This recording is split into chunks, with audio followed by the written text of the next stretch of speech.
I'll never forget the sound of a Russian cruise missile. It makes this weird sound that's undescribable, and it makes the hair stand on the back of your neck. It sounds like it's like bending time and space. Jeremy Smith spent more than a month guarding a makeshift base in northeastern Ukraine. During that time, Russian troops were less than 2 miles away.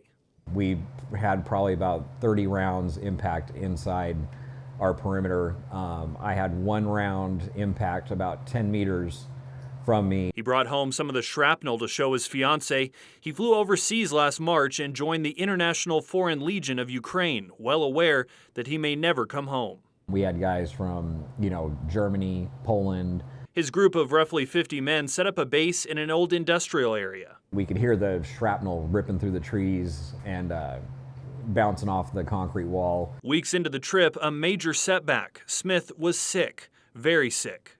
I contracted COVID, and they actually sent me back to Poland because they're like, you're too sick, we can't treat you for this here. He spent 7 days quarantining in a Warsaw hotel, when I probably should have been hospitalized. He returned to the base a week later, where he remained for several more weeks under the constant threat of attack. He knew he was heading into a war zone, but he didn't expect the Ukrainian people to be so resilient and welcoming. A lot of people were just going about their daily lives, even with shelling going on in the middle of the day. I thought they'd be kind of standoffish to foreigners, but when they find out you're with the Foreign Legion and you're there to help, it's like, next thing you know, I don't smoke, but I'm getting cartons of cigarettes handed to me. I'm getting, they're bringing me, water and, hugs, kisses. Smith landed in Spokane last Sunday. He's happy to be back home in Odessa. He's okay. He's in one piece, and he's thin, very thin.